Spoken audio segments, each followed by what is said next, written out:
All right, so today we will very quickly revise few graphs that we saw yesterday, and then we'll finish up this topic. So in the last session, we are actually studying photoelectric effect, as you already know. हम लोग photoelectric effect का study कर रहे थे. Photoelectric effect में you already know that we have a source of light S, then there is an evacuated glass tube.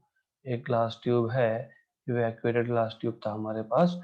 यहाँ से radiation अंदर आएगा थ्रू अ विंडो. विंडो इस this part is quartz window.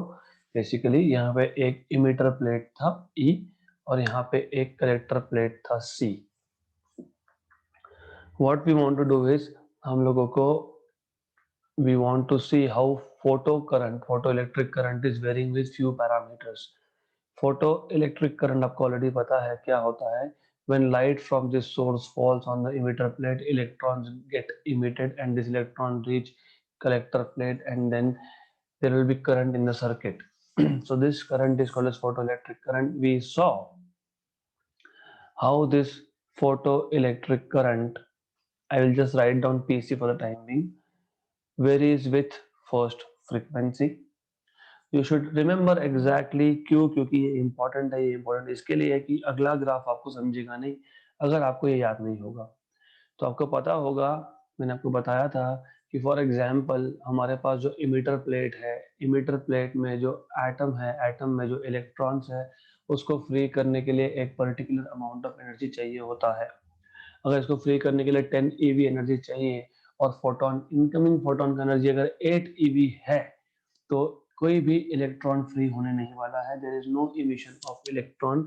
इसका मतलब हमको photon का फ्रीक्वेंसी बढ़ाना पड़ेगा. फोटोन का फ्रीक्वेंसी बढ़ाना मतलब न्यू, बढ़ाना मतलब एनर्जी बढ़ाना basically, right. So you want to increase energy of photon so that you get some electrons. तो एनर्जी बढ़ाने का मतलब होता है फ्रीक्वेंसी बढ़ाना. इसका मतलब ये होता है कि you won't get any emission up to certain particular frequency, no zero. Okay, good. Yeah, so you don't get any emission up to a particular frequency, and after this value of frequency you start getting photoelectrons.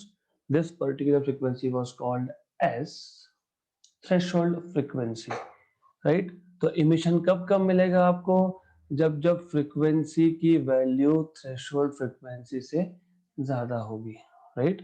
So this was the condition of getting emission. इसको आप wavelength के term में लिखोगे तो wavelength should be less than a particular value of wavelength which is called as threshold wavelength. तो ये हमारा पहला ग्राफ था जो हमने देखा था. तो in any graph that we were studying, हमने हमेशा फोटो इलेक्ट्रिक करंट कैसा वेरी हो रहा है वो देखा था. और हमारे पास तीन पैरामीटर्स है that we can change intensity of light, we can change energy मतलब frequency, and we can change potential difference between emitter plate and collector plate. Good, right. Then ये हो गया पहला केस. तो यहाँ पे आप फ्रीक्वेंसी वेरी कर रहे हो और फोटो इलेक्ट्रिक करंट आप चेक कर रहे हो. Good. So keeping intensity and potential difference between the plate as constant. I will better denote this by V instead of P, potential difference. Good. Then इसके बाद के केस में what we saw was, हम अभी भी y axis पे photo electric current ही रख रहे हैं, and we are varying intensity, and we kept frequency and potential difference constant.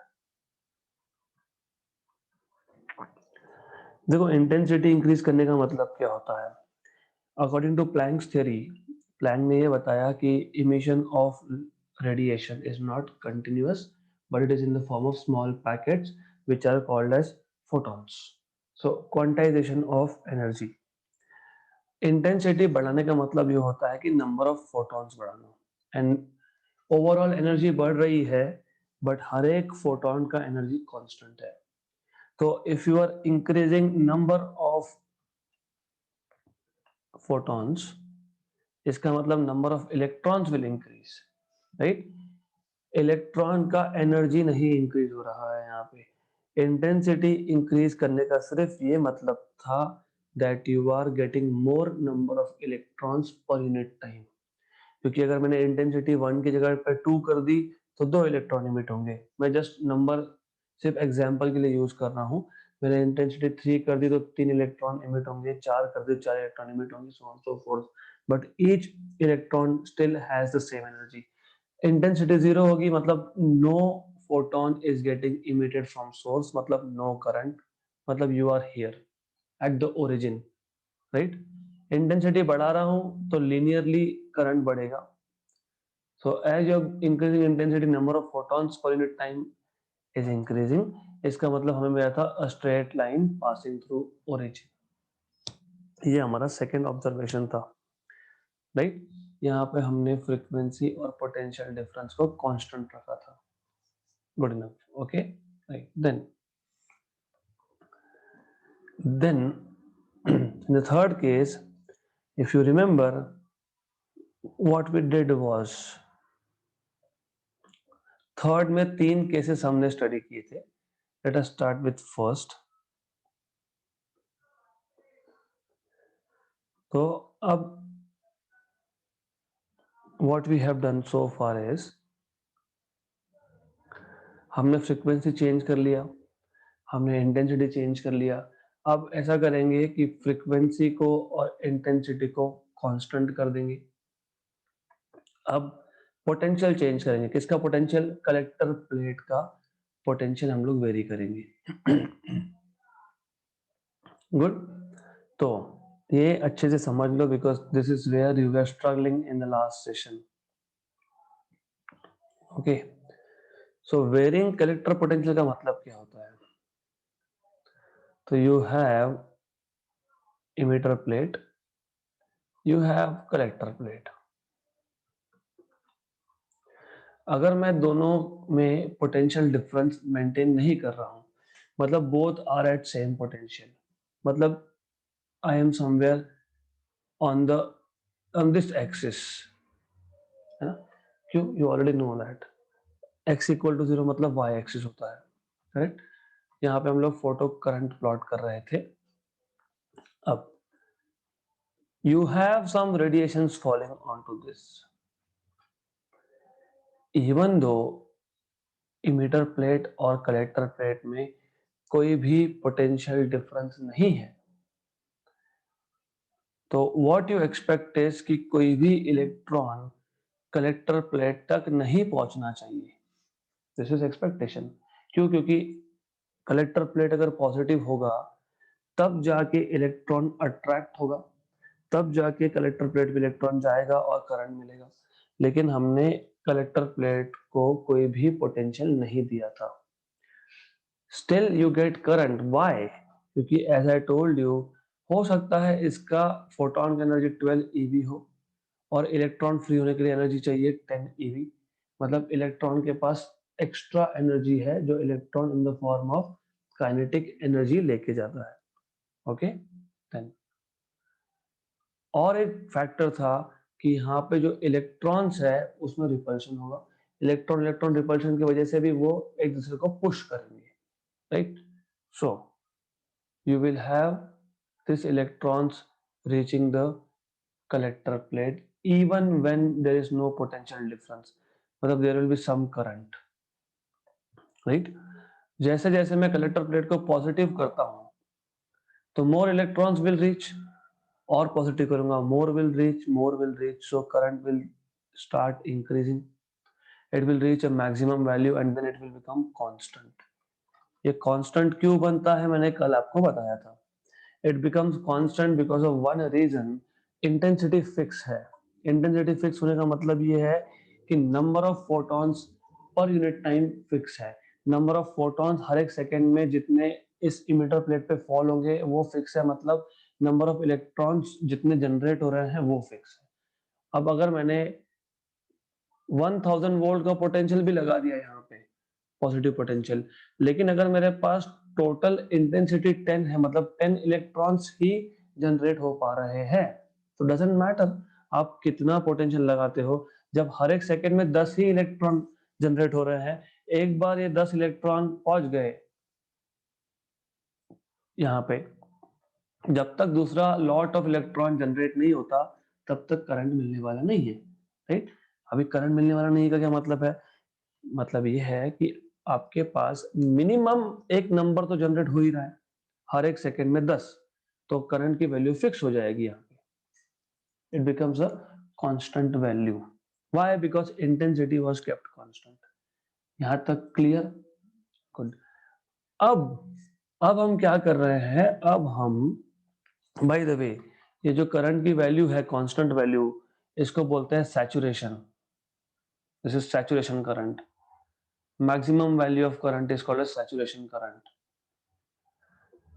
Now what we are doing is, हम लोग अब इसको नेगेटिव पोटेंशियल देने वाले हैं कलेक्टर प्लेट को।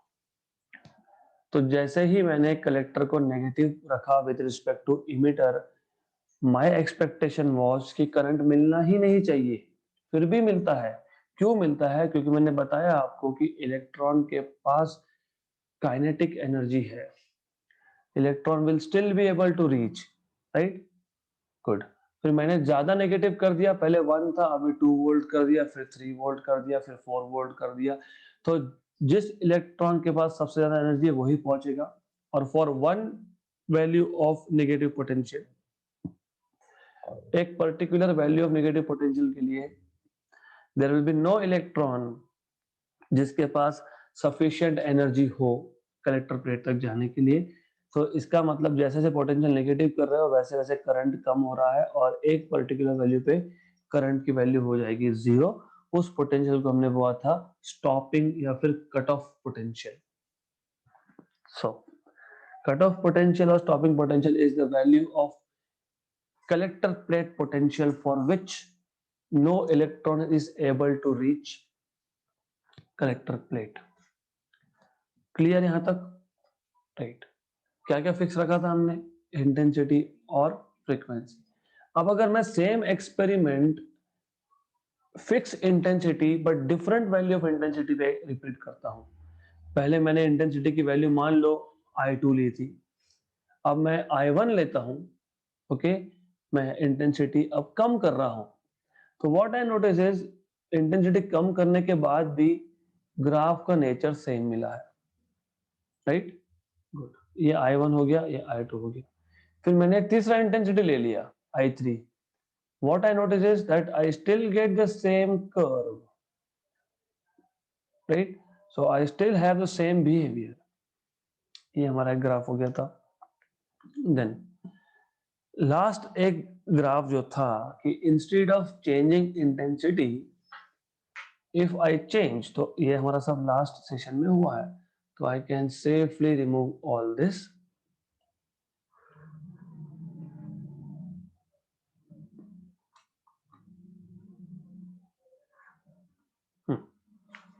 सो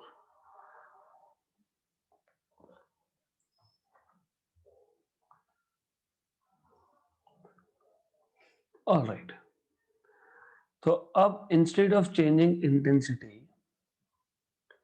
अगर मैं फ्रीक्वेंसी चेंज कर रहा हूं, assume we are changing frequency and not intensity। याद रखना, फ्रीक्वेंसी चेंज करने का मतलब क्या होता है? फ्रीक्वेंसी चेंज करने का मतलब ये होता है कि आपके पास जो इनकमिंग फोटोन है, आप उस इनकमिंग फोटोन का एनर्जी बढ़ा रहे हो, क्योंकि frequency is equal to H nu. तो energy is equal to H nu, मतलब एनर्जी डिपेंड करता है फ्रीक्वेंसी पे। So increasing frequency of incident radiation means अभी 12 की जगह पे 14 eV कर दिया, राइट। इसका मतलब ये होता है कि इलेक्ट्रॉन को फ्री होने के लिए तो 10 ही चाहिए था। पहले जो 2 एक्स्ट्रा बचा था एनर्जी, वो काइनेटिक एनर्जी था। अब इलेक्ट्रॉन के पास 4 eV का काइनेटिक एनर्जी है। तो what we notice is that जैसे ही हमने एनर्जी बढ़ाई तो ये पार्ट तो चेंज नहीं हुआ, this is the same, but stopping potential is becoming more negative।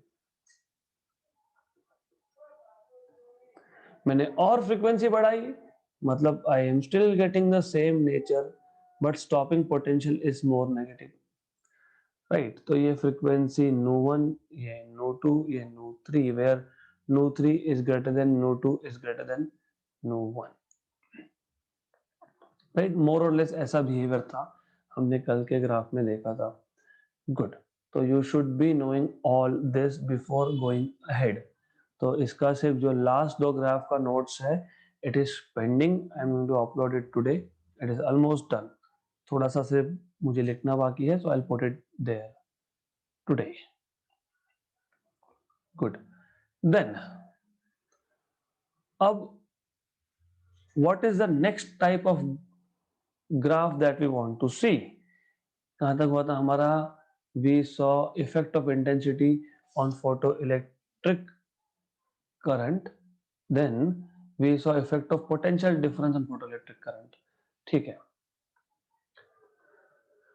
Now we want to see what is the effect of stopping potential या फिर variation of stopping potential, variation of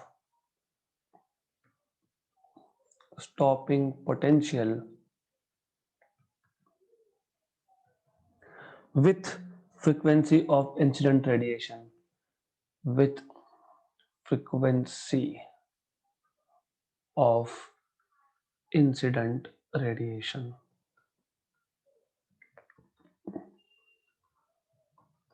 good, तो यहाँ पे हमको करना क्या है?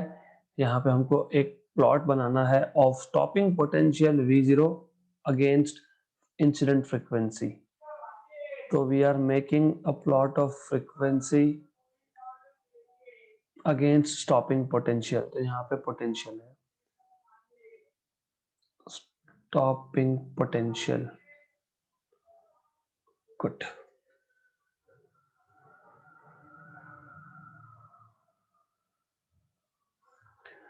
plotting stopping potential here. अब what do we expect? How should stopping potential vary with frequency? आपका क्या expectation है? What do you think will happen? Negative value. Negative value of stopping potential का मतलब सिर्फ इतना होता है that you have potential negative, मतलब सिर्फ हमने कलेक्टर प्लेट को नेगेटिव रखा है with respect to emitter plate. तो पहले ये समझ लो what do you mean by negative potential. तो ऐसा है कि if I have a emitter plate, if I have a collector plate, okay, अगर इसकी वैल्यू जीरो है, इसकी वैल्यू जीरो है तो नो पोटेंशियल डिफरेंस। इसकी वैल्यू 1 है तो collector plate is at positive potential with respect to emitter plate. इसकी वैल्यू -1 है तो it is at negative potential with respect to emitter plate. But ऐसा भी हो सकता है, I can keep this as 3 and at 1 E ज्यादा है, मतलब E is at positive potential compared to C, मतलब C is at negative potential compared to E। तो negative potential of collector plate का सिर्फ मतलब ये होता है कि कलेक्टर प्लेट इमीटर के कंपैरिजन में लोअर पोटेंशियल पे है। क्लियर? गुड, तो इसलिए मैंने स्टॉपिंग पोटेंशियल को नेगेटिव कहीं नहीं दिखाया, मैं उसको पॉजिटिव दिखा रहा हूं। क्लियर? गुड, एग्जाम्पल, मेरे पास एक मेटल है, मेटल ए है मान लो, मैंने पहले इमिटर प्लेट लिया जो ए मेटल का बना हुआ था। Good, what do we expect? हमको ये तो पक्का पता ही है कि जो भी इमिशन होगा वो थ्रेशोल्ड फ्रीक्वेंसी के बाद ही होगा, करेक्ट है ना? अब थ्रेशोल्ड फ्रीक्वेंसी का सिग्निफिकेंस क्या था? थ्रेशोल्ड फ्रीक्वेंसी मतलब उतना frequency, minimum frequency that is required to free electron, electron free हो गया, करेक्ट? स्टॉपिंग पोटेंशियल का मतलब क्या है कि इस इलेक्ट्रॉन को कलेक्टर प्लेट तक नहीं आने देना है, स्टॉप करना है। अरे जब उसके पास एनर्जी नहीं कैसे जाएगा वो? क्योंकि थ्रेशोल्ड फ्रीक्वेंसी पे क्या होगा, जस्ट इमिट हुआ। जस्ट इमिट का मतलब क्या हुआ कि इमिटर प्लेट में से इलेक्ट्रॉन निकालने के लिए अगर 10 eV चाहिए था तो फोटोन के पास 10 eV ही था, exactly same energy that photon was having. मतलब इलेक्ट्रॉन के पास काइनेटिक एनर्जी बचा ही नहीं। मतलब फिर स्टॉपिंग पोटेंशियल की जरूरत है क्या? नहीं। इसलिए ये point, any point on the x axis means y value 0, मतलब ये है 0। गुड। अब जैसे मैं फ्रीक्वेंसी बढ़ाता हूं फ्रीक्वेंसी बढ़ाता हूं मतलब मैं फोटोन का एनर्जी बढ़ा रहा हूं, मतलब इलेक्ट्रॉन का एनर्जी बढ़ रहा है, क्योंकि 10 eV रिक्वायर्ड था फ्री होने के लिए, 11 eV मिल गया, मतलब 1 eV बच गया। कहां गया? Kinetic energy. अब एनर्जी है, अब जाएगा क्या ये? यस, जाएगा। मतलब अब अगर इसको स्टॉप करना है तो मुझे स्टॉपिंग पोटेंशियल की कोई वैल्यू देनी पड़ेगी क्या? देनी पड़ेगी, नहीं तो स्टॉप नहीं होगा वो। करेक्ट। फिर मैंने अगर और एनर्जी बढ़ा दी तो इसका काइनेटिक एनर्जी और बढ़ेगा, राइट। मतलब स्टॉपिंग पोटेंशियल और बढ़ाना पड़ेगा। एग्जैक्टली। तो you understand that this will be a graph which is a straight line cutting the frequency axis at value of threshold frequency. Clear? Good. तो ये हो गया मेटल ए, राइट। सिमिलरली अगर मैंने कोई दूसरे मटेरियल ले लिया होता, यहाँ पे मैंने मेटल बी ले लिया होता यहाँ पे, तो उसका थ्रेशोल्ड फ्रीक्वेंसी अलग होगा, लेकिन बिहेवियर तो एग्जैक्टली सेम ही होने वाला है। Straight line parallel to the first line. तो ये आ गया मेटल बी। तो ये आ गया आपका variation of stopping potential with frequency of incident radiation, right. तो जो भी हमने ड्रॉ किया है, what you can say from the graph, you can say the stopping potential varies linearly with the frequency। linearly, linear variation है ना, it is a straight line, मतलब linear variation है। so the stopping potential varies linearly with the frequency of incident radiation for a given photosensitive material, right। क्योंकि metal ए के लिए linear variation, metal B के लिए भी linear variation। good। then what else do you notice is there exists a minimum value of frequency, threshold frequency, for which stopping potential is 0। तो ये दो observation हम लिख देंगे, डन। इतना ही है इस ग्राफ में, नथिंग एल्स, राइट। तो graph shows, the graph above shows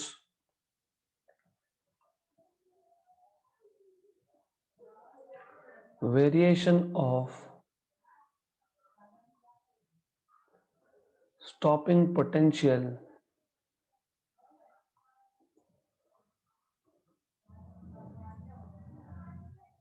against frequency of incident radiation, against frequency of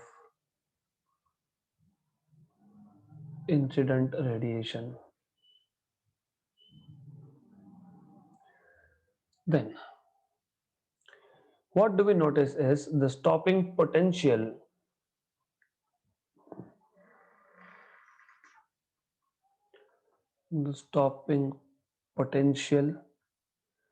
varies linearly with the frequency of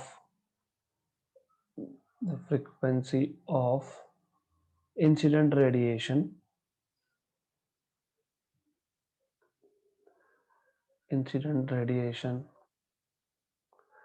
for a given photosensitive material।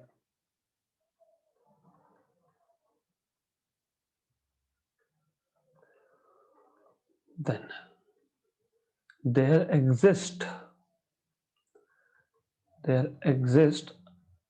a certain minimum frequency, a certain minimum frequency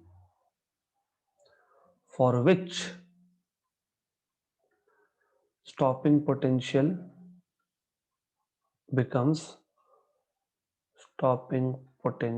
becomes zero। आपको पता है कि ये इसको बोलते हैं threshold, तो I am not going to write it down. Good. Then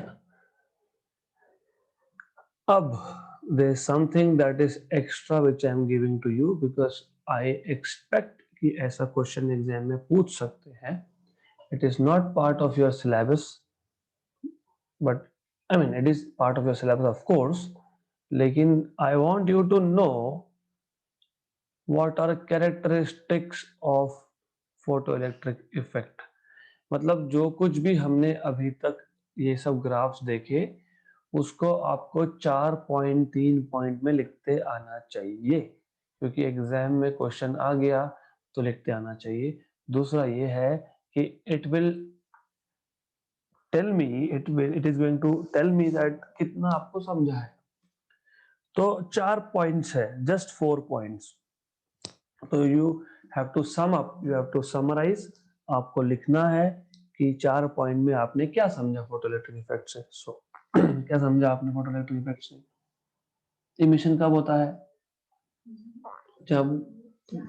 जब फ्रीक्वेंसी की वैल्यू एक गिवन मिनिमम फ्रीक्वेंसी ज्यादा होती है। Good. So for a given photosensitive material, है ना, there exist a minimum frequency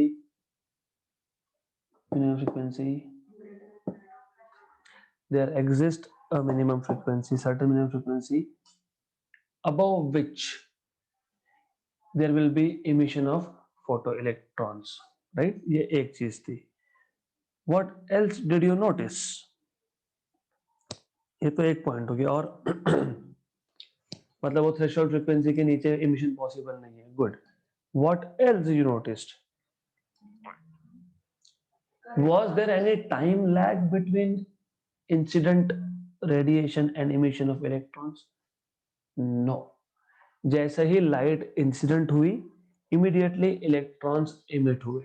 दो ऑब्जर्वेशंस तो हम लोग पहले लिख लेते हैं, ये टोटल 4 है। और मैं क्यों बता रहा हूं, क्योंकि नेक्स्ट टॉपिक में देखो ऐसा है कि फोटो इलेक्ट्रिक इफेक्ट चैप्टर का नाम क्या है? Dual nature of radiation and matter. Good. हम लोग यहाँ पे फोटॉन्स को, इंसिडेंट रेडिएशन को क्या ट्रीट कर रहे हैं? वेव या पार्टिकल? पार्टिकल। गुड। तो why cannot I explain the same observation of photoelectric effect by treating radiation as wave? नहीं कर सकते ना। तो क्यों नहीं कर सकते? तो वेव थ्योरी कहीं पे फेल होता है, इसलिए हमको फोटॉन्स को, रेडिएशन को पार्टिकल मानना पड़ता है। तो अगला टॉपिक एग्जैक्टली ये है कि कहाँ पे वेव थ्योरी फेल हुआ। तो वेव थ्योरी ने प्रिडिक्ट किया था कि सबसे पहले तो ये जो इमिशन है ये कंटिन्यूअस नहीं हो सकता। कंटिन्यूअस मतलब लाइट आई और इमीडिएटली इलेक्ट्रॉन्स इमिट हुए, ये पॉसिबल नहीं है, right? So there should be time lag between incident radiation and the emission of photoelectron. Good. तो पहला फेल्योर ये था। हमारे ऑब्जर्वेशन से उल्टा है कि जैसे ही यूवी लाइट इंसिडेंट हुआ इमीडिएटली इलेक्ट्रॉन्स इमिट हुए। करेक्ट। गुड। दूसरा ये था, what wave theory tells you, ज्यादा इंटेंसिटी मतलब ज्यादा एनर्जी। ज्यादा एनर्जी मतलब इमिटेड इलेक्ट्रॉन्स का ज्यादा एनर्जी। मतलब जब आप फोटो करंट मेजर करोगे विथ इंटेंसिटी या फिर इलेक्ट्रॉन का एनर्जी मेजर करोगे with intensity, you should notice कि when I plot energy, kinetic energy of electron against intensity not frequency, it should increase, right? But ऐसा नहीं होता। इंटेंसिटी कितनी भी बढ़ा दो, kinetic energy of emitted electron is constant. क्यों? क्योंकि kinetic energy of emitted electron depends on frequency and not intensity. Intensity बढ़ाने का सिर्फ मतलब ये होता है कि आप नंबर ऑफ फोटॉन्स बढ़ा रहे हो, लेकिन फोटॉन का एनर्जी नहीं बढ़ रहा।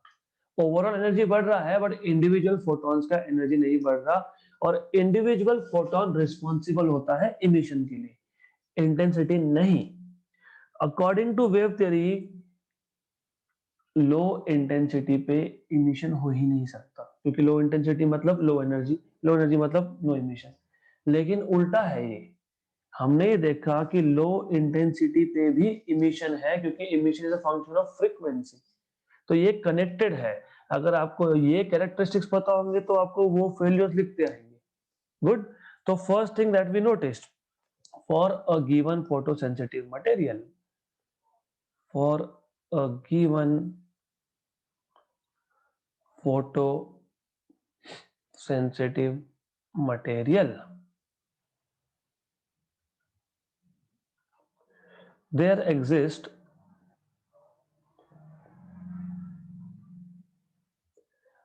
a certain minimum frequency, cutoff frequency better, minimum cutoff frequency of the incident radiation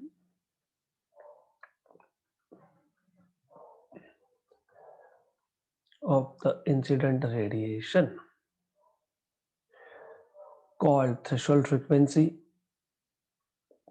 called threshold frequency, below which no emission of photoelectrons is possible, below which no emission of photoelectrons is possible.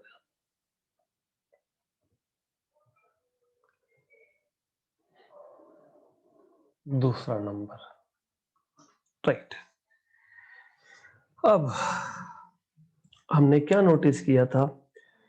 For example, for a given photosensitive material and frequency of incident radiation, मतलब अगर मैं in short tail you, if I am keeping potential between two plates constant and frequency constant, and if I'm changing intensity, what do you expect, what will happen with the current? How was variation of photo current against intensity? Straight line, right? Linear है ना? So for a given frequency of incident radiation and collector potential, collector plate potential,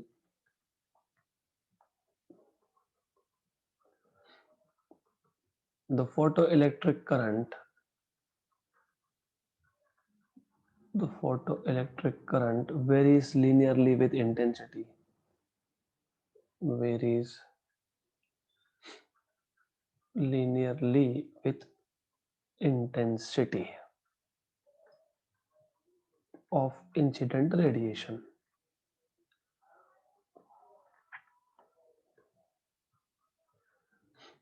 What else do you remember? क्या लिख सकते हैं आगे?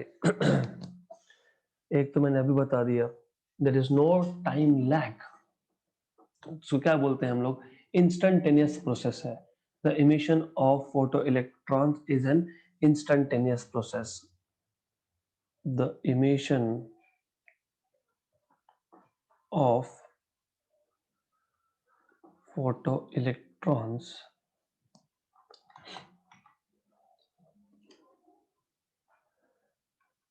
is an instantaneous process.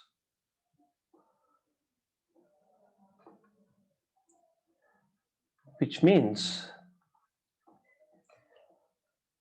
means there is no time lag. There is no time lag between the incident radiation and the emission of photoelectrons and the emission of photoelectrons. electrons.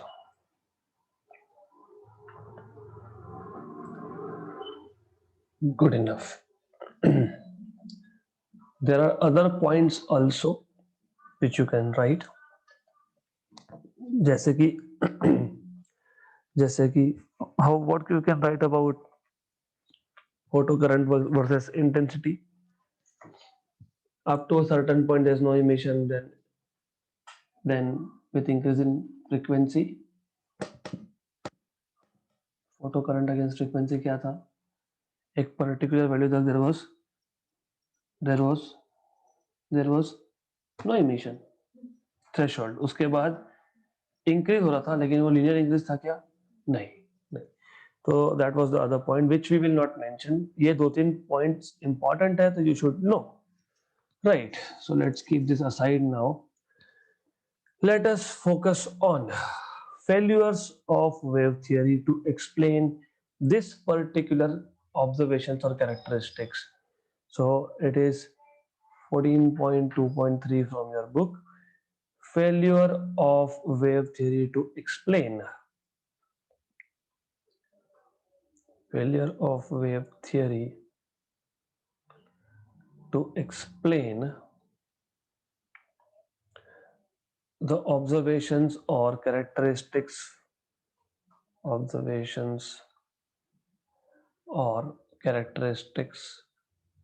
from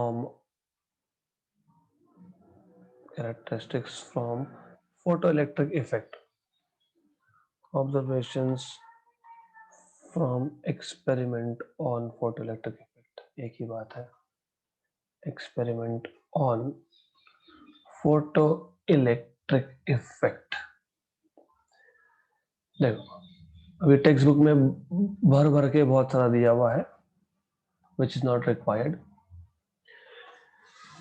Sorry to say, I know I am on record, sorry to say, pathetic. इतना theory भर के देने की जरूरत नहीं थी, but अभी दिया है तो कट शॉर्ट करना पड़ेगा कहीं ना कहीं पे. गुड. जो कुछ ऑब्जर्वेशंस हमने इन द फॉर्म ऑफ ग्राफ देखे थे, उसमें से एक भी ऑब्जर्वेशन वेव थ्योरी एक्सप्लेन नहीं कर पाया. वेव थ्योरी किसका? Of radiation. गुड, क्योंकि अदर वे राउंड भी है. आप पार्टिकल को भी एज अ वेव ट्रीट कर सकते हो, मतलब electron can also be treated as wave. हम वहां तक आए ही नहीं है अभी तक. We are just talking about कि रेडिएशन को हम लोग पार्टिकल मान रहे हैं. यहाँ पे मैटर को वेव नहीं माना अभी तक, वो बाद में है. Next part of this chapter. Good. Then most of the observations were not, you cannot explain on the basis of wave theory. पहला ये था, जैसे मैंने आपको बताया, फर्स्ट वाज कि वेव थ्योरी टेल्स यू ये जो process of photo electron emission है ये इंस्टेंटेनियस नहीं है. मतलब क्या होगा कि फोटॉन्स आएंगे एनर्जी लेके, एनर्जी एक्यूमुलेट होगा, फिर पर्टिकुलर एनर्जी के बाद, क्योंकि आपको पता है पर्टिकुलर फ्रीक्वेंसी के बाद मतलब पर्टिकुलर एनर्जी से ज्यादा एनर्जी होगी तो इमिशन होगी. करेक्ट. तो वेव थ्योरी टेल्स यू कि एक फोटोन मतलब कम एनर्जी, दो फोटोन मतलब ज्यादा एनर्जी. सपोज फ्री होने के लिए 10 EV की एनर्जी चाहिए और हर एक फोटोन के पास 2 EV है, तो क्या होगा कि कम से कम 5 फोटोन आएंगे, तब 10 EV एनर्जी होगा, तब एक इलेक्ट्रॉन इमिट होगा. ऐसा वेव थ्योरी का बोलना है ना. राइट. इसका मतलब ये आपको बता रहा है कि इंटेंसिटी पे डिपेंडेंट है इमिशन होगा कि नहीं, लेकिन हमको पता है it is frequency dependent. Right. So this is the first failure, that it tells you that the material will wait to accumulate energy so that there is minimum energy to free the electron from the surface. इसका मतलब ये instantaneous process नहीं है. Right. That is not correct. We know this. ऐसा नहीं होता है वो. तो first failure.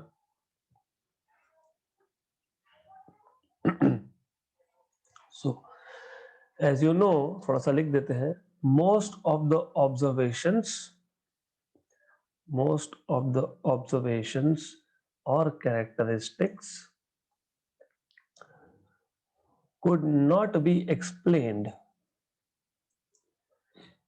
could not be explained by the wave theory of light, by the wave theory of light बोलो या फिर of electromagnetic radiation बोलो, because light is electromagnetic radiation.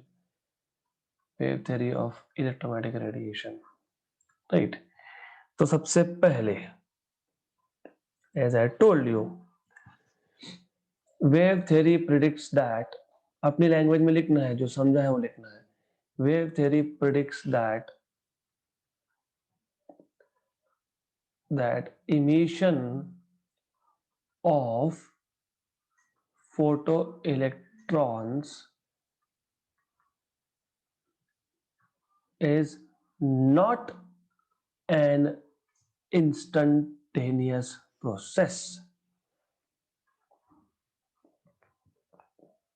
ये इंस्टेंटेनियस प्रोसेस नहीं है, right?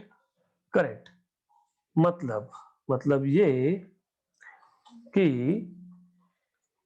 according to what they are telling you in your book, the metal surface require reasonable time from few minutes to few hours to accumulate sufficient energy to free the electrons from its surface. Good. So it tells you that the metal surface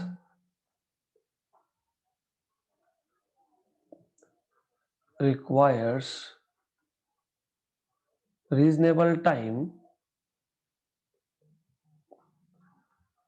which is from few minutes to few hours, to accumulate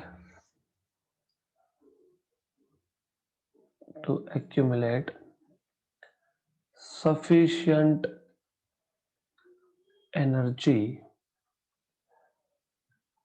to free electrons from metal surface, from the surface of metal.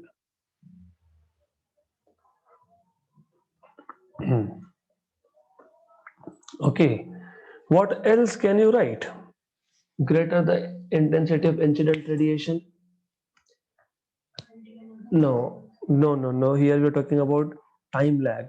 जितना ज्यादा intensity होगा उतना ज्यादा energy होगा, मतलब उतना time कम लगेगा, right? और हमने ऐसा देखा कि ऐसा कुछ होता है नहीं. So it also predicts that greater the intensity of radiation, greater the intensity of incident radiation,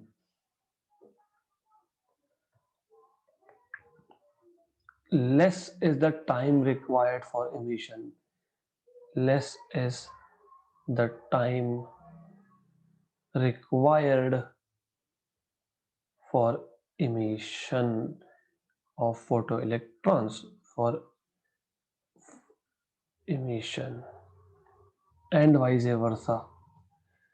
vice versa मतलब जितना कम इंटेंसिटी होगा उतना ज्यादा टाइम लगेगा, क्योंकि एनर्जी को कलेक्ट होने में टाइम ज्यादा लगने वाला है. That's all I want you to write down if they ask you in exam, nothing else. बहुत दिया है बुक में, we don't need it. Good. Second failure. तो what do you expect? Second failure? Something to do with kinetic energy now.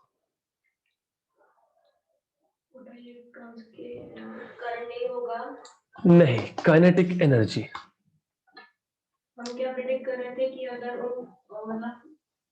we were predicting that greater the intensity मतलब greater the energy according to wave theory.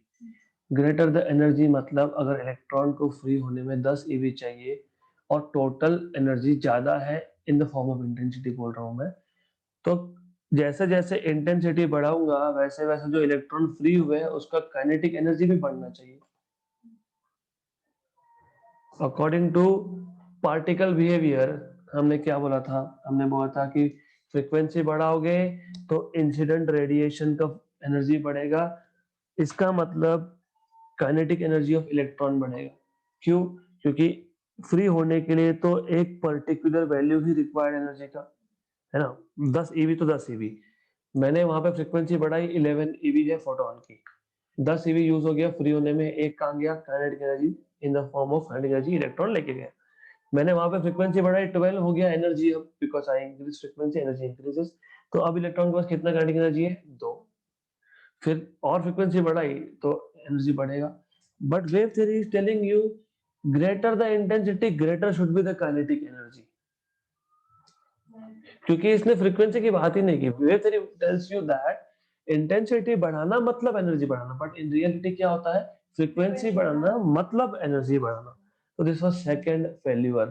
So according to wave theory, it predicts that greater the intensity, greater should be the kinetic energy of emitted electrons. Right? But when you detect experimentally, you don't see any change in the kinetic energy of electrons with increase in the intensity of the radiation. Clear? तो ये second point है, right? So since large incident intensity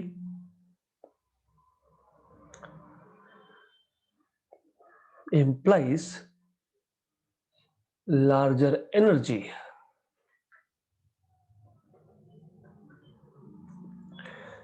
the electrons are expected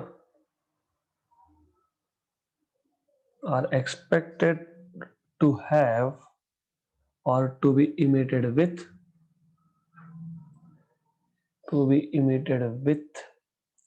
larger kinetic energy, larger kinetic energy, right? But observation says, but the observation shows or says or tells, shows that the kinetic energy of emitted electron, the kinetic energy of emitted electrons is independent of is independent of intensity of incident radiation,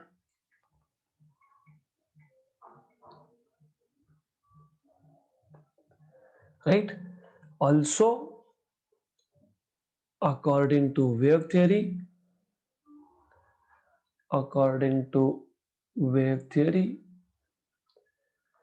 frequency has no role in determining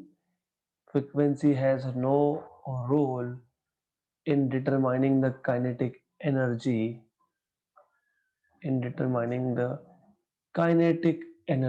of emitted electrons. ये उल्टा है, kinetic energy of emitted electrons। हमको पता है कि in fact frequency will decide, okay? So in determining the kinetic energy of emitted electrons, which is contradictory, क्योंकि in reality you know who is deciding, frequency is deciding, which is contradictory. So it is in contradiction with observation, so which is in contradiction, ऐसा भी बोल सकते हैं, which is in contradiction with experimental observation, which is in contradiction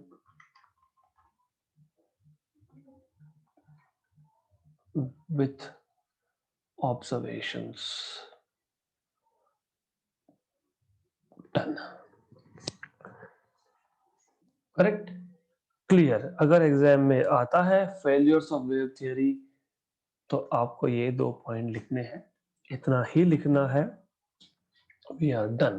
So tomorrow we will start with Einstein's postulate and also we will derive mathematical expression of what we have learned so far, which is called as photoelectric equation.